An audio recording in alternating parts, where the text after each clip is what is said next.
Saudara, mari kita berdoa terlebih dahulu. Tuhan Yesus, hanya Engkau adalah Allah yang kudus. Hanya Engkau Allah yang maha kuasa. Dan juga Engkau adalah maha pengasih, yang rela berkorban untuk kami pada masa kami lemah, pada saat kami berdosa, dan pada saat kami bahkan menjadi seteru Engkau. Tuhan, kami mengaku ketidakbisaan kami mengaku sisi gelap kami. Tetapi kami percaya karena ada Engkau, kami dapat hilang ketakutan, kita hilang kekhawatiran, dan mendapatkan damai sejahtera dari Engkau, karena kasih-Mu melenyapkan semua ketakutan. Tuhan Yesus, hari ini hamba akan sharing tentang paranoid personality disorder, suatu hal yang akan mengganggu kepemimpinan, mengganggu kami, dan kami ingin ini bebas di hadapan-Mu. Kami ingin bahwa kasih-Mu melenyapkan semua paranoid kami yang ada. Tuhan Yesus, bantulah kami, bantulah jemaat-Mu yang ada di sini, Tuhan Yesus. Karena Engkaulah yang punya kerajaan, kuasa dan kemuliaan sampai selama-lamanya. Amin. Oke, saudara, hari ini kita akan masuk paranoid personality disorder. Apa itu? Di sini dia punya influence destruktif kepada lingkungan itu tidak begitu besar, tetapi cukup bikin pusing untuk diri sendiri, dan ini akan merusak diri sendiri, ya saudara. Paranoid personality disorder, saya akan pertama-tama sampaikan dia punya summary, ringkasan. Penyebabnya adalah masalah kepercayaan saat anak-anak. Ya, jadi waktu anak-anak dijanjiin ini nggak ditepati, dan tiba-tiba entah bagaimana. Jadi dia ada masalah distrust, masalah tidak percaya. Oke. Masalahnya itu adalah kecurigaan dan ketidakamanan pribadi, yaitu insecurity. Karakteristik dia itu nggak akan dalam organisasi nggak percaya sama orang lain. Akhirnya dia membangun geng, saudara, membangun aliansi. Jadi untuk perencanaan dia tidak transparan, dia akan rahasia. Nah, reaksi berlebihan terhadap kritik, ciri-cirinya. Orang kritik dia, orang kira orang itu mau hantam dia, jadi dia akan reaksi dengan marah yang berlebihan. Tapi sebenarnya masalahnya karena rasa takut. Dia tidak transparan, suka menyembunyikan sesuatu. Nah, untuk dia bisa mulai benar dan mulai untuk dibersihkan dari hal ini, dia harus belajar untuk percaya kepada orang lain. Dia harus membangun hubungan yang intim. Dia harus belajar transparansi pribadi dan mulai belajar untuk mengangkat orang lain, memberdayakan orang lain. Apa artinya? Delegasi, ya saudara. Ini semua akan saya jelaskan di dalam pengajaran hari ini. Saya akan mulai dengan bagaimana saya mendefinisikan apa itu paranoid, ya saudara ya. Paranoia atau paranoid personality disorder yaitu ketakutan terus-menerus bahwa orang lain itu berkonspirasi melawan kita, mengawasi kita, atau merencanakan kejahatan, dan bisa menjadi pengalaman yang meresahkan. Paranoia mendistorsi rasa aman kita dan mengubah persepsi kita tentang realitas menjadi dunia di mana kepercayaan itu sangat langka dan bahaya tampak mengancam. Paranoia bukan sekedar fenomena psikologis, tetapi ini sebuah naluri bertahan hidup yang muncul saat kita merasa terekspos atau rentan, saudara. Pada intinya, paranoid berakar pada rasa takut kehilangan kendali atas keadaan, hubungan, atau bahkan identitas pribadi. Pikirannya mengantisipasi ancaman terus, saudara, ya. Mulai memberikan makna pada peristiwa yang tidak jelas, menafsirkan kenetralan sebagai permusuhan, ya. Pandangan sekilas berubah menjadi tuduhan. Percakapan yang tenang terasa seperti rencana yang dibisikkan. Dunia luar menjadi medan perang yang tidak terduga, di mana mempertahankan diri lebih diutamakan daripada membangun hubungan yang baik. Jadi orang paranoid itu susah membangun hubungan yang baik dengan orang lain. Karena apa? Takut disakiti, ketakutan untuk tidak percaya dia sama orang lain. Jadi orang lain bicara netral aja dia sangka lagi bisikin dia, kayak begitu saudara. Itu ada paranoia. Jadi ketakutan ini terwujud dalam berbagai cara. Beberapa orang mengalami ketidakpercayaan umum terhadap orang lain, ketidakmampuan untuk percaya pada niat baik atau ketulusan, yang lain memendam rasa penganiayaan, yakin bahwa masyarakat, bahkan pemimpin atau figur otoritas, atau bahkan kenalan dekat menyimpan agenda tersembunyi. Curigaan melulu orangnya, ya. Ketidakmampuan untuk membedakan antara ancaman nyata dan bahaya yang dibayangkan dapat membuat seorang terperangkap pada siklus kewaspadaan yang berlebihan. Dia akan isolasi dan bertindak defensif. Nah, saudara, kalau pakai kata-kata itu susah untuk mendefinisikan paranoid ya. Oleh karena itu saya pakai suatu contoh The Blues Brothers ya, budaya klasik The Blues Brothers. Jadi sebuah kisah tentang kesetiaan, kecerobohan, tujuan ilahi, dan perjalanan mereka menjadi ilustrasi dari tekad yang didorong oleh misi dan survivalisme yang hampir paranoid, saudara. Nah, ceritanya begini. Seorang karakter namanya John Belushi dibebaskan dari penjara dan dipertemukan kembali dengan saudaranya. Tujuan mereka jelas, untuk mereformasi band mereka dan mengumpulkan uang untuk panti asuhan masa kecil mereka. Jadi mereka itu adalah orang yatim piatu dari kecil panti asuhan. Nah, jadi tujuan mereka adalah untuk main band lagi dan mengumpulkan uang untuk panti asuhan masa kecil mereka. Namun soalnya dalam mengejar tujuan mulia ini, mereka menjadi buronan melarikan dari polisi, dari penjahat, dan konsekuensi dari metode mereka sendiri. Mereka dikejar tanpa henti, menghindari polisi dari musuh, hingga mereka mencapai tindakan terakhir mereka saat mereka ditangkap ya. Mereka berhasil mengamankan dana untuk panti asuhan pada saat yang tepat ketika mereka ditangkap. Saudara, gambaran perasaan mereka melarikan diri melalui Chicago, dikejar oleh gelombang mobil polisi, dengan sempurna kita bisa merangkum rasa pengejaran yang tanpa henti. Mereka mungkin malam-malam gak bisa tidur, takut ada polisi, ya gitu. Yang mencerminkan cengkraman paranoid. Jadi perasaan dikejar, keinginan untuk lari bahkan saat tidak ada tempat untuk bersembunyi, keyakinan bahwa setiap kekuatan di dunia ini akan bersatu untuk menghancurkan seseorang, semuanya akan menghancurkan dia. Itulah inti dari paranoid, saudara. Namun dengan membingkai ulang cerita tersebut, terungkap kebenaran yang lebih dalam. The Blues Brothers, meskipun jalan mereka kacau, tidak sekedar menjadi korban keadaan. Mereka adalah agen aksi positif. Walaupun mereka paranoid, walaupun mereka menjadi agen yang korban dari keadaan hal-hal yang paranoid, mereka memiliki misi. Meskipun cacat, dan mengejarnya dalam komitmen yang teguh, yaitu mengumpulkan dana untuk panti asuhan masa kecil. Saudara, jika paranoid memberitahu kita bahwa bertahan hidup menuntut penghindaran terus-menerus, mungkin transformasi dimulai saat kita menyadari kemampuan kita untuk terlibat, menantang, dan mengarahkan kembali narasi daripada sekedar menghindarinya. Paranoid itu selalu menghindar, saudara. Pertanyaan kemudian adalah bagaimana kita melangkah keluar dari bayang-bayang paranoid dan menuju kemungkinan trust, kepercayaan, koneksi, dan stabilitas. Apa yang terjadi saat kita beralih dari melihat dunia sebagai musuh menjadi percaya pada potensi saling pengertian?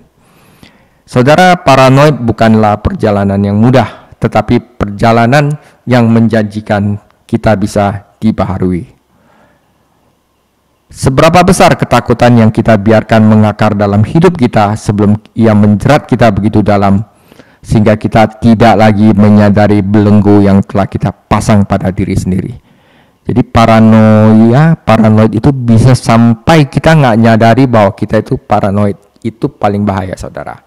Jadi ketika paranoid masuk, ia mendistorsi kenyataan, meyakinkan kita bahwa bahaya mengintai di setiap bayangan, bahwa orang-orang menyimpan agenda tersembunyi terhadap kita, dan bahwa kepercayaan tidak lebih sekedar ilusi. Kita menarik diri, mengasingkan diri ke sudut-sudut isolasi, memperkuat keyakinan bahwa keselamatan tidak datang dari koneksi, tetapi dari penghindaran. Kita memainkan permainan menghilang, mengenakan topeng, berpura-pura tidak terlihat, keluar dari panggung kiri atau keluar dari panggung kanan sebelum dunia dapat mengkonfirmasi ketakutan terpuruk kita. Inti dari paranoid adalah masalah trust, masalah kepercayaan. Dia udah gak bisa percaya orang lagi. Bukan hanya kepercayaan pada orang lain, tetapi kepercayaan pada diri sendiri, persepsi kita, ketajaman kita, kemampuan kita untuk terlibat tanpa dikonsumsi oleh kecurigaan. Untuk memahami paranoid, kita harus membedakan antara kehadiran sehari-hari dan manifestasi klinisnya. Jadi di sini ada dua macam paranoid. Pertama, paranoid biasa sama paranoid klinis, saudara. Kalau yang paranoid klinis biasanya udah harus ditangani oleh psikiater atau Pak Sony minimal ya. Paranoid biasa itu adalah ketakutan yang terus-menerus yang meresahkan, keyakinan bahwa orang lain berbisik-bisik di balik pintu tertutup, bahwa rekan kerja merencanakan sesuatu dalam percakapan yang diredam, bahwa anggota gereja tertentu bersengkokol melawan kita. Itu adalah perasaan bahwa kita sedang diawasi, dihakimi, dan sengaja direndahkan. Namun bahkan dalam keadaan ini, kehidupan terus berjalan. Ya, ini belum sampai masalah kesehatan, ya tapi tetap aja kalau kita takut itu kesehatan kita pasti terganggu. Kita masih berfungsi, kita bekerja, merawat keluarga, memenuhi tanggung jawab, tetapi selalu dengan kecurigaan yang mendasarinya, selalu menavigasi dunia melalui lensa kehati-hatian. Nah, kalau paranoid klinis, saudara, bagaimanapun beroperasi pada tingkat yang sama sekali berbeda. Itu bukan sekedar ketidakpercayaan meluas, tetapi kondisi psikologis yang sangat mendistorsi realitas, yang mengarah pada ketakutan yang mengganggu dan tidak terkendali. Bisa teriak-teriak, saudara, ya. Ketika paranoid mencapai intensitas ini, intervensi profesional sangat penting, ya. Seorang terapis, psikiater, ahli medis yang dapat membantu pikiran cengkraman ketakutan ini yang tidak henti-hentinya. Ya, itu dengan obat. Ya, daripada tersesat dalam definisi psikiatris, mari kita kembali ke pertanyaan penting. Bagaimana kita bisa terbebas dari siklus ini?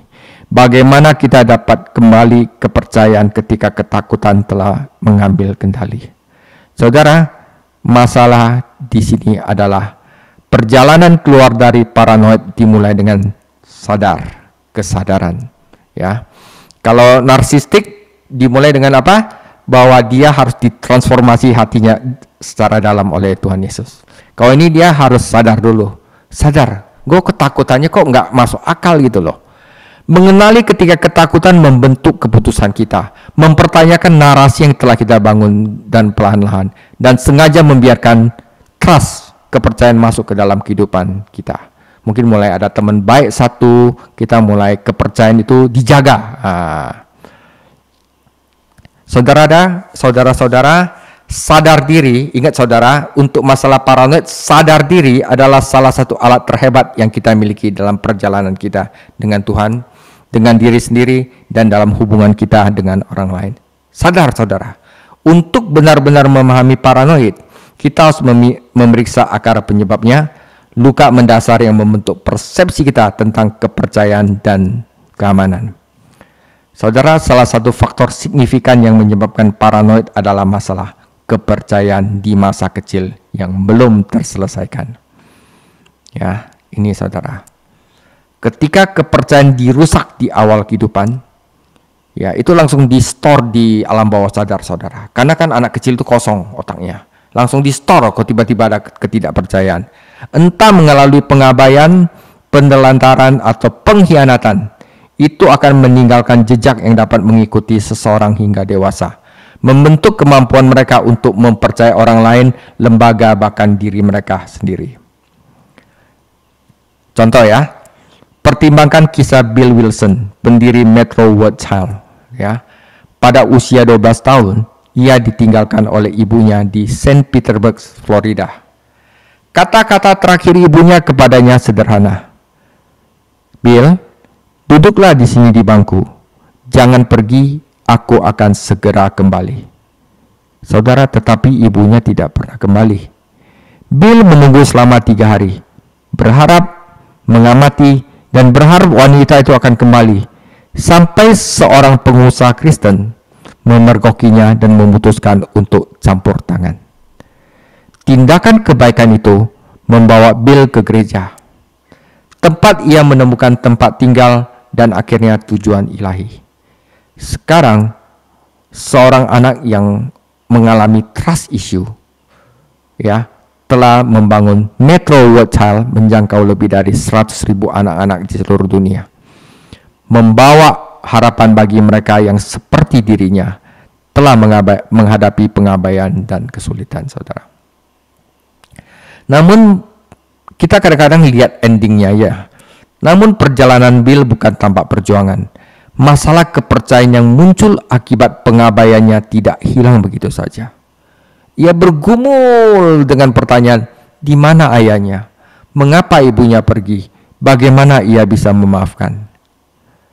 Saudara, luka-luka ini dapat membawanya ke dalam kehidupan yang dipenuhi dengan paranoid, di mana rasa takut mendikte interaksinya, di mana kecurigaan membayangi hubungan, dan di mana kepercayaan itu terasa mustahil. Bagi banyak orang, trauma masa kecil menumbuhkan rasa takut yang berkepanjangan terhadap otoritas, saudara, organisasi, dan hubungan pribadi. Jika pengabaian mengajarkan mereka bahwa orang tidak dapat diandalkan, mereka mungkin mengembangkan kewaspadaan yang berlebihan terhadap pengkhianatan, mengharapkan bahaya bahkan ketika tidak ada. Pikiran yang dikondisikan untuk mengantisipasi penolakan, dia membangun pagar pertahankan, dinding kecurigaan yang mencegah hubungan yang bermakna. Jadi orang paranoid itu susah untuk kerjasama sama orang lain, karena dia pikir orang ini ada maunya ya sama gue ya.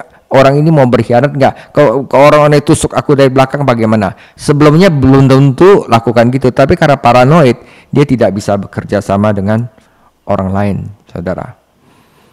Paranoid ada dalam suatu spektrum, ya. Oh, ini saya sudah yang fungsional dan klinis tadi, jadi kita nggak usah ulang di sini, ya. Saudara, baik yang fungsional, yang masih paranoid biasa maupun yang klinis, paranoid menjebak kita dalam pola pikir defensif, saudara, mempertahankan diri, di mana rasa takut mendikte pilihan dan hubungan kita. Namun, kunci untuk melangkah maju adalah menghadapi asal-usul ketidakpercayaan kita, menginventarisasi luka-luka kita, mengakui dulu, saudara, sadar akan pola-pola yang kita warisi, mengenali di mana kecurigaan telah menjadi respon alami kita. Proses ini memerlukan refleksi yang disengaja. Saudara, kadang-kadang orang nggak mau pikir-pikir yang masa-masa yang sakit itu, tapi justru ini penting, memerlukan refleksi yang disengaja, memeriksa keluarga asal kita, memahami narasi yang telah kita internalisasikan, dan mencari pertolongan Tuhan dalam memutus siklus ketakutan. Pemulihan dimulai ketika kita berhenti berlari, menghindar. Ketika kita berhenti membiarkan paranoid mendikte interaksi kita, dan ketika kita mengundang seseorang yang bisa dipercaya, saudara, selangkah demi selangkah kita akan kembali ke dalam hidup yang normal. Jadi tanyakan pada diri Anda, di mana paranoid Anda berakar? Tembok apa yang telah saya bangun? Dan di mana Tuhan memanggil saya untuk berjalan di dalam iman, bukan berjalan di dalam ketakutan? Saudara, perjalanan bagi seorang paranoid itu tidak mudah, tetapi transformasi menanti mereka yang bersedia untuk sadar, ngaku, melangkah keluar dari kecurigaan dan menuju kepada iman. Saudara, ketika saya mulai mengajar Alkitab di gereja, saya merasa kesulitan karena kurangnya dukungan mungkin. Saya mempertanyakan apakah pemimpin gereja benar-benar peduli dan bertanya-tanya mengapa mereka tidak memberikan lebih banyak arahan.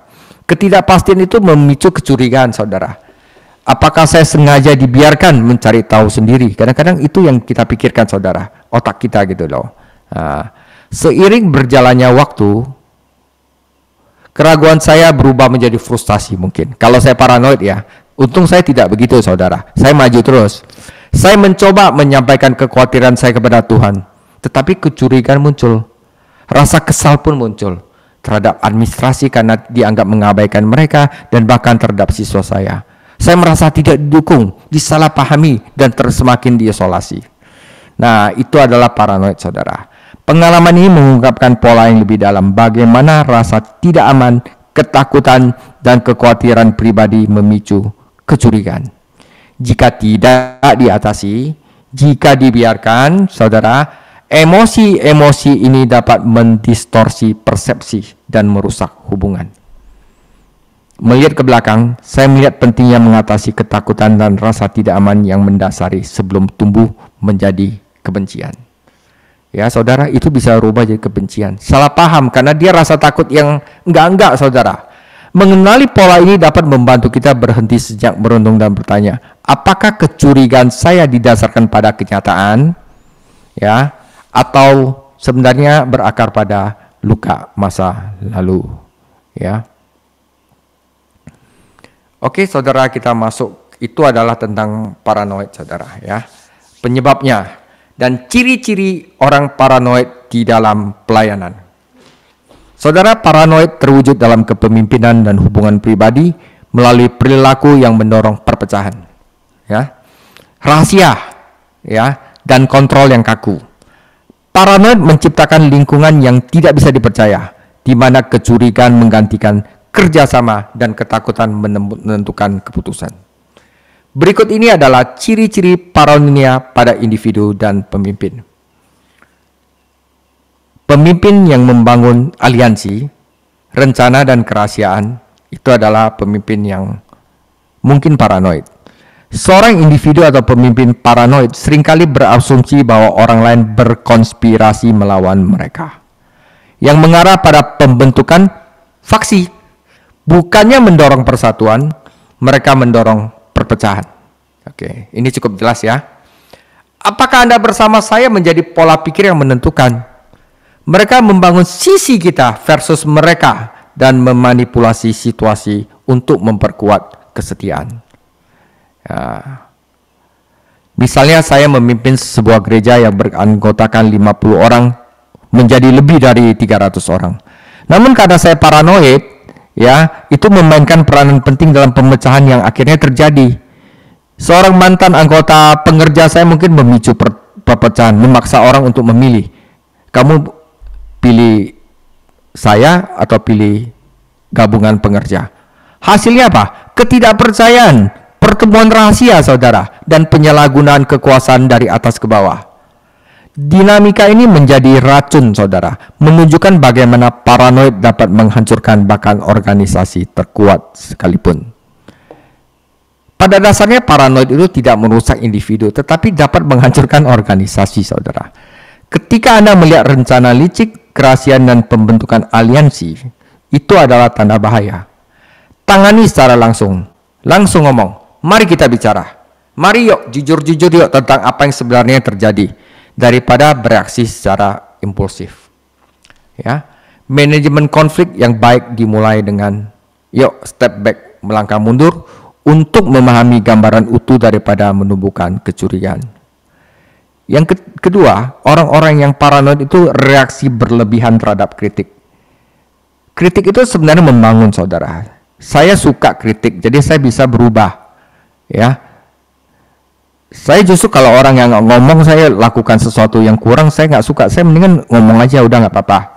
Orang yang paranoid itu kesulitan menerima feedback, kritik. Kritik sederhana berubah menjadi serangan pribadi di pikiran mereka, meningkat menjadi sikap defensif. Mengapa Anda selalu mengatakan saya salah? Padahal kita nggak ngomong dia salah. Kita katakan bahwa ini ada kurang bagus, kita mau perbaiki. Tapi dia pikirnya saya jadi tumbalnya gitu loh. Saudara bayangkan seorang pemimpin gereja mengumumkan sebuah proyek secara halus membuat orang merasa bersalah karena tidak bergabung. Ketika dihadapkan oleh Jack misalnya, itu agak berlebihan. Wah, ya ada orang yang mungkin tegur dia, jangan kayak gitu, itu agak berlebihan. Dia bereaksi dengan kebencian, bukannya refleksi, berasumsi yang terburuk tentang mereka yang memberikan feedback. Jadi orang paranoid itu nggak bisa menerima kritik, saudara, karena dia ada ketakutan. Siklus ini berulang dan memperkuat kecurigaan dan memperdalam rasa tidak aman. Paranoid yang tidak terkendali mengarah pada pemikiran yang buruk, negative thinking aja, overthinking aja, asumsi bahwa mereka akan menyerang saya lagi. Ketakutan mendistorsi persepsi, membuat kekhawatiran yang tulus kadang-kadang. Ya, orang yang tulus kasih tahu, terasa seperti orang itu mau berkhianat sama dia. Ya, jadi bagaimana mau hubungan sama orang lain kalau kita itu paranoid? Memutus siklus ini membutuhkan langkah mundur dan pembingkaian ulang. Apakah kritik ini merupakan serangan? Ya, kita secara tenang mikir apa kata-kata orang ini. Apakah kritik ini merupakan serangan atau kesempatan untuk tumbuh? Yang ketiga, orang-orang paranoid akan membentuk struktur yang kaku untuk kontrol. Paranoid tumbuh subur karena kontrol. Para pemimpin yang beroperasi dari rasa takut menegakkan sistem yang kaku, menuntut kepatuhan yang ketat. Ya, pokoknya udahlah, lu patuh aja lah terhadap aturan dan struktur legalistik sebagai sarana untuk mempertahankan diri. Lu patuh aja lah, ya. Ya, kalau saya nggak suka seperti itu. Kamu pikir dulu, menurut kamu masuk akal nggak? Masuk akal, kamu ikutin. Kalau menurut kamu tidak masuk akal dan merugikan kamu, janganlah ikutin. Nah, misalnya seorang pemimpin gereja mungkin bersikeras rapat harus mengikuti agenda secara tepat. Jika Anda menyimpang dikit, Anda salah. Nah, seperti itu, saudara. Ya, kekakuan ini mencerminkan rasa tidak aman yang lebih dalam. Takut kehilangan kendali, takut gagal, takut akan kerentanan, gampang diserang maksudnya. Standar menjadi terdistorsi yang mengarah pada lingkungan di mana orang di kerangkeng, saudara. Orang itu dibatasi geraknya daripada semuanya diberdayakan. Paradoks kepemimpinan paranoid adalah meskipun ia mencari ketertiban, ya, ia justru menimbulkan kekacauan. Legalisme menggantikan kemampuan beradaptasi, kecurigaan mengalahkan kepercayaan, dan kebutuhan akan kontrol menghambat dialog yang sehat. Nah, saudara, memutus siklus. Jika Anda melihat ciri-ciri ini dalam diri Anda atau orang lain, yaitu ada orang yang suka curiga, perpecahan, reaksi berlebihan terhadap kritik, kebutuhan kaku akan kontrol, ini saatnya untuk berhenti sejenak. Tanyakan, di mana paranoid berakar dalam kepemimpinan saya? Apakah saya menumbuhkan trust, kepercayaan, atau memperkuat rasa takut? Bagaimana saya dapat menciptakan ruang untuk dialog yang gentle, yang jujur, daripada rahasia-rahasiaan, saudara? Paranoid tumbuh dari isolasi dan upaya mempertahankan diri. Transformasi dimulai dengan, seperti yang saya katakan ini, sadar, wah saya paranoid, nggak benar nih saya ini. Saya merugikan banyak orang, saya harus berubah. Sadar, tapi saya ada rasa takut, yuk bagaimana yuk? Ya, mengenali rasa takut, menghadapi pola yang tidak sehat, dan memilih kepercayaan daripada ketidakpastian. Dia butuh cari teman yang bisa dipercaya dan belajar mempercayai dia, saudara. Nah, saudara, tantangan kepercayaan dalam kepemimpinan. Patrick Lencioni dalam bukunya Dead by Meeting dan karyanya tentang kesehatan organisasi menekankan bahwa di dalam organisasi pilar fundamental adalah saling percaya, saudara. Ya, dan dalam kepemimpinan juga sama. Tanpa ada rasa percaya, tim terpecah, pelayanan mandek, dan para pemimpin beroperasi berdasarkan rasa takut daripada iman. Membangun kepercayaan, membangun pelayanan yang Tuhan panggil untuk kita lakukan, saudara, yang pelayanan kita itu semuanya butuh kepercayaan. Tidak hanya kepada Tuhan, tetapi juga kepada orang-orang yang dipercayakan pada misi tersebut. Namun bagi pemimpin paranoid, kepercayaan itu nggak ada dalam kamusnya, sulit dipahami. Ketakutan terhadap orang lain, kecurigaan, pemikiran metode bertahan hidup mendominasi pola pikir mereka. Mereka berjuang untuk membentuk hubungan yang tulus, menjaga interaksi tetap dangkal. Saya tidak akan membiarkan Anda masuk terlalu jauh ke dalam diri saya. Dan Anda tidak akan mengenal saya secara mendalam. Saudara, tidak ada keterbukaan, tidak ada kepercayaan, hanya tembok yang dijaga. Nah saudara, tantangan kepercayaan dalam kepemimpinan, ya, mereka harus belajar untuk menghilangkan ketakutan akan hubungan dekat dan membangun hubungan.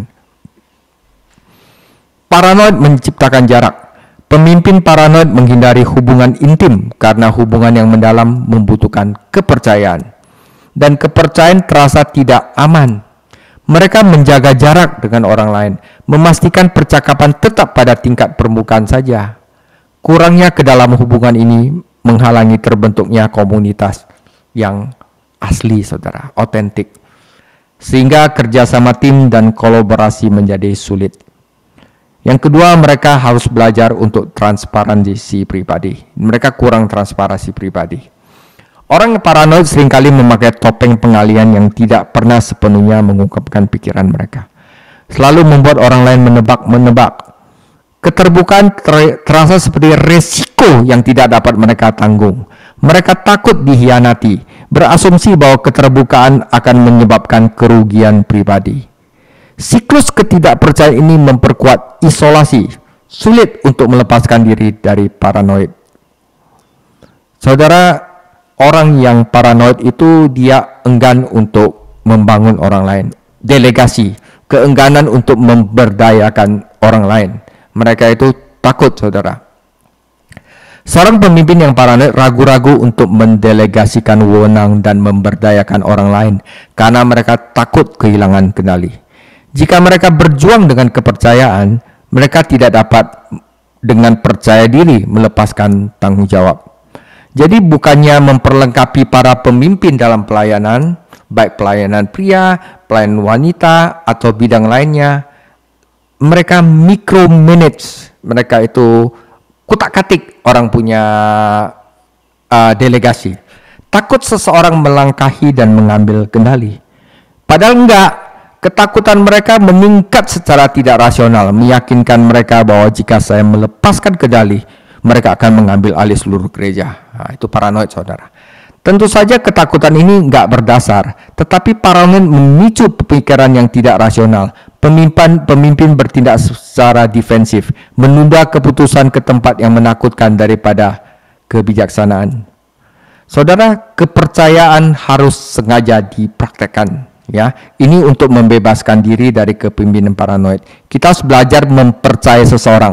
Ya, seorang pemimpin yang berjuang melawan paranoid harus mengenali polanya. Mengakui, saudara, rasa takut dan ketidakpercayaan sebelum, karena paranoid itu bisa meningkat. Kalau udah masuk sampai paranoid klinis, itu udah perlu obat, saudara. Ya, merangkul keterbukaan. Langkah-langkah kecil dalam kejujuran dan keterbukaan mengarah hubungan yang lebih kuat. Memberdayakan orang lain dengan kebijaksanaan. Melepaskan kendali bukan berarti Anda kehilangan pengaruh, tetapi melipat gandaan dampak. Ya. Jika kita bertindak berdasar paranoid, kepemimpinan akan menderita. Tetapi jika kita bertindak berdasarkan iman, keberanian, kepercayaan, dan adanya transformasi dari Tuhan akan dimulai. Kepemimpinan yang berakar pada kepercayaan ilahi adalah kepemimpinan yang benar-benar berkembang. Oke, sekarang kita akan lihat ayat-ayat pendukung. Saudara, jika Anda adalah anak-anak Allah, jika Anda ada roh Allah, 2 Timotius 1 ayat 7, sebab Allah memberikan kita bukan roh ketakutan, saudara, melainkan roh yang membangkitkan kekuatan, kasih, dan ketertiban. Ya, Mazmur 23 ayat 4, sekalipun aku berjalan dalam lembah kekelaman, aku tidak takut bahaya, sebab engkau besertaku, gadamu dan tongkatmu, itulah yang menghibur aku. Mazmur 56 ayat 3, waktu aku takut, aku ini percaya kepadamu, kepada Allah, yang firman-Nya kupuji. Kepada Allah aku percaya, aku tidak takut. Apa yang dapat dilakukan manusia terhadap aku? Yesaya 41 ayat 10. Janganlah takut, sebab aku menyertai engkau. Janganlah bimbang, sebab aku ini Allahmu. Aku akan meneguhkan, bahkan akan menolong engkau. Aku akan memegang engkau dengan tangan kananku yang membawa kemenangan. Roma 8 ayat 31. Sebab itu, apakah yang akan kita katakan tentang semuanya itu? Jika Allah di pihak kita, siapakah yang akan melawan kita? Harusnya kata-kata ini dapat memberikan penghiburan dan kekuatan yang besar kepada orang-orang paranoid, saudara. Nah, kedua ayat pendukung 1 Yohanes 4 ayat 16 sampai 21. Kita telah mengenal dan telah percaya akan kasih Allah kepada kita. Allah adalah kasih, dan barang siapa tetap berada di dalam kasih, ia tetap berada di dalam Allah dan Allah di dalam dia. Dan dalam hal ini kasih Allah sempurna di dalam kita, yaitu kalau kita mempunyai keberanian percaya pada hari penghakiman, karena sama seperti dia, kita juga ada di dalam dunia ini. Saudara, ayat 18 perhatikan, di dalam kasih tidak ada ketakutan. Kasih yang sempurna melenyapkan ketakutan, sebab ketakutan mengandung hukuman, dan barang siapa takut, ia tidak sempurna di dalam kasih. Kita mengasihi karena Allah lebih dahulu mengasihi kita. Jikalau seseorang berkata, aku mengasihi Allah, dan ia membenci saudaranya, maka ia adalah pendusta. Karena barang siapa tidak mengasihi saudaranya yang dilihatnya, tidak mungkin mengasihi Allah yang tidak dilihatnya. Dan perintah ini kita terima dari dia, barang siapa mengasihi Allah, ia juga harus mengasihi saudaranya. Jadi kalau kita takut, bagaimana kita dapat mengasihi saudara kita? Kalau kita pikir orang-orang semuanya di dunia ini mau menghancurkan kita, bagaimana kita dapat mengasihi kita? Tetapi kasih akan melenyapkan semuanya itu, saudara. Nah, namun kembali ke kitab suci sebagaimana diterapkan pada pengalaman manusia secara umum, dikatakan kasih yang sempurna mengusir ketakutan. Tidak ada ketakutan di dalam kasih. Oleh karena itu, tidak ada ketakutan di dalam Tuhan, karena dalam bagian yang sama dikatakan Allah adalah kasih. Jadi kalau kita telah menerima kasih Tuhan Yesus yang telah berkorban bagi kita saat kita adalah penjahat, kita adalah musuh-musuh Allah, kita lemah, kita orang berdosa, bahkan orang durhaka, Yesus saja mau mati untuk kita. Itu adalah kasih yang tanpa syarat. Harusnya itu melenyapkan ketakutan kita. Karena yang topang kita adalah Tuhan yang Maha Kuasa. Jika kita berada di dalam Tuhan, di dalam Kristus Yesus, oleh karena itu kuasa Roh Kudus, oleh karena itu kita berpaling kepadanya dan dia mengusir ketakutan, saudara. Jadi seperti yang saya bilang, obat dari sisi gelap itu semuanya satu, yaitu Yesus Kristus. Karena kita berada di dalam dia, tidak ada ketakutan, yang ada adalah kedamaian. Karena semua yang kita takuti adalah sesuatu yang kita percayai, kebohongan yang iblis coba buat untuk kita percayai. Di dalam Yesus Kristus, iblis harus menjauh dari kita. Dan oleh karena itu, ia mengeringkan ketakutan, sisi gelap dari kita. Jadi hal-hal ini dapat dibalikkan, saudara. Oleh karena itu, dengan ada kita percaya kepada Yesus, kita akan mulai dapat mempercayai orang lain, saudara. Ketakutan itulah yang menciptakan sisi gelap. Saya percaya bahwa kunci untuk menaklukkan sisi gelap, yaitu utang-utang yang kita pikir kita menghutang dalam hidup kita, yang kita pikir harus kita bayar. Sisi gelap yang berkembang karena ketakutan yang mendorong kita untuk mengatasinya. Trauma masa kecil yang menciptakan OCPD, Obsessive Compulsive Personality Disorder, yaitu tingkat kompulsivitas dan kontrol yang tinggi, tingkat paranoid yang tinggi, tingkat narsistik yang tinggi, kodependensi, manapun yang tidak beres, terlalu tinggi atau sekaligus. Karena Yesus Kristus dan pengampunannya bagi Anda dan saya, karena itu, seperti yang dikatakan Tuhan Yesus, saat Anda mengampuni orang lain, Dia pun mengampuni Anda. Saat Anda mengampuni orang lain, Dia mengampuni Anda. Dan bagaimana melalui pengampunan Tuhan kita dapat mengampuni dan kita diberdayakan untuk mengampuni orang lain dan untuk membebaskan kita, karena itu menjadi pemimpin Karena itu menjadi pemimpin yang terpengaruh oleh sisi gelap, saudara. Membebaskan kita dari pemimpin yang terpengaruh oleh sisi gelap. Jadi pemimpin paranoid itu sangat curigaan. Tentu saja ketika mereka dalam keadaan yang buruk, menolak untuk mengakui mereka itu salah, saudara. Di dalam aspek lain, mereka itu ahli penyangkalan, saudara. Oh enggak, saya baik-baik aja. Semuanya baik. Ketika sebenarnya mereka memiliki masalah yang perlu ditangani langsung. Jika tidak, masalah itu akan menjadi lebih besar. Jadi nggak mau ngomong, saudara. Harusnya ngomong. Ya, hal-hal itu akan menjadi lebih dalam dan menjadi lebih sulit untuk diselesaikan. Tetapi saudara, segala macam sampai tahap manapun paranoid kita, saudara, jika ada teman, jika ada saudara, atau bahkan diri Anda sendiri atau teman gereja semua, saudara, kalau Anda merasa ada orang yang terlibat dalam paranoid, saudara, tidak tergantung seberapa lemahnya atau seberapa kuatnya paranoid itu telah berjalan. Namun syukur kepada Tuhan Yesus, Tuhan kita dapat melalui kasih-Nya menyelesaikannya. Lihatlah dalam hal gereja, beberapa pendeta, musuh utama mereka mungkin majelis. Ada ketakutan, jangan-jangan mereka mau singkirin saya. Mereka akan menyalahgunakan kekuasaan mereka. Tentu saja kedua belah pihak, staf sama pendeta itu semua orang membuat kesalahan. Namun sebenarnya mereka itu harus menjadi satu. Mereka harus menjadi mitra utama dalam mengurus kawanan domba Allah. Rasa takut itu, saudara, tidak selalu ada dasarnya. Juga hal umum adalah situasi di mana mungkin pendeta senior atau pemimpin senior takut membiarkan seorang rekan berkhotbah karena dia takut jemaat akan lebih menyukainya. Dan jika seorang rekan dipuji, pemimpin mengambil langkah-langkah untuk mencegah hal itu terjadi lagi. Jadi ada rasa takut di sana akan dirampas atau diambil alih dalam hal peran.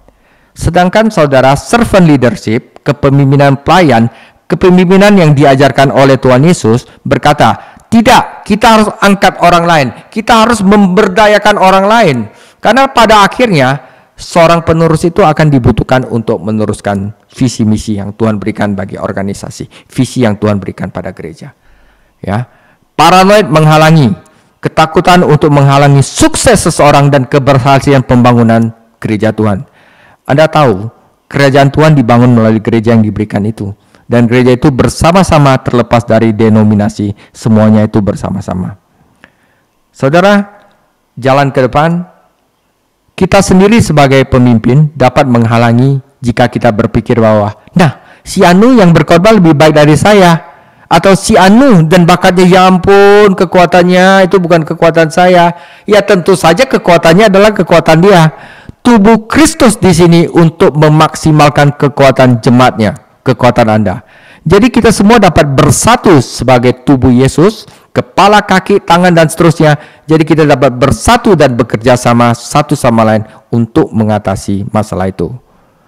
Jadi saudara, hal terakhir tentang pemimpin paranoid, mereka khawatir bahwa emosi negatif siapapun disebabkan oleh siapapun itu diarahkan kepadanya secara pribadi.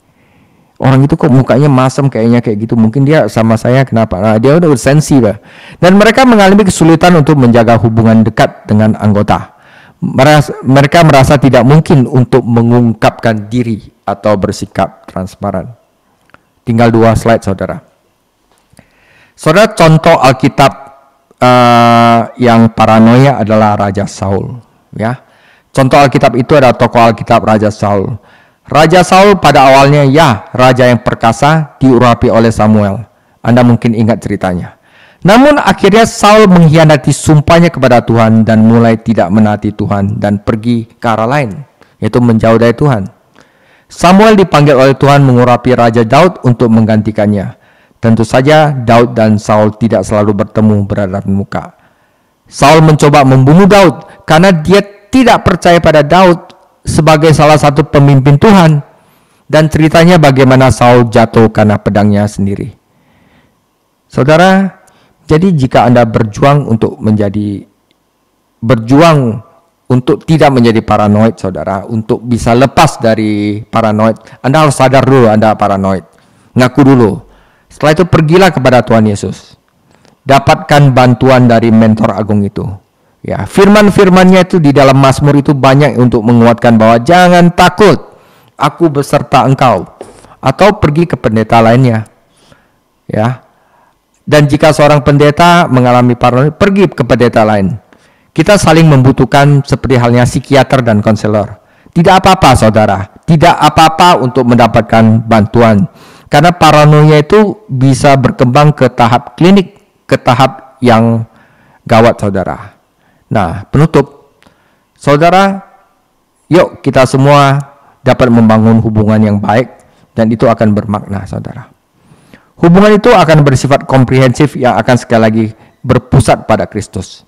Jadi kalau kita semua itu demi Kristus semuanya, tidak ada lagi dari kita yang akan bersaing. Dan di mana kita dapat membangun dalam kesatuan kerajaan Allah sebagaimana Allah memanggil kita untuk melakukan amanat agung di dalam Matius 28. Dan juga kita harus belajar transparansi. Pak Kelvin, saya tidak suka begini. Pak Kelvin, maaf ya, saya begini. Ngomong aja, jangan kita takut untuk mengekspos diri sendiri ya. Saudara, dengan begitu kita dapat tertawa, kita dapat makan rujak bareng, kita dapat makan pempek bareng, kita bisa makan ngocok-ngocok mie bareng, kita dapat berbagi kehidupan bersama tanpa ada rasa takut sebagaimana yang Allah maksudkan saat ini melalui kuasa Roh Kudus. Dan kita juga nggak takut untuk memberdayakan orang lain. Dan itu dilakukan melalui Allah. Jadi saudara, jangan ada rasa takut. Tidak ada rasa takut. Tidak ada rasa takut yang harus dimiliki. Ya. Namun kita juga perlu mempertimbangkan bahwa kasih yang sempurna ini juga berarti kita harus belajar untuk mengampuni orang lain. Oke, saudara. Demikian tentang paranoid personality disorder. Kita akan masuk ke yang terakhir. Ini yang paling destruktif saudara ya. Passive aggressive personality disorder. Tuhan Yesus memberkati.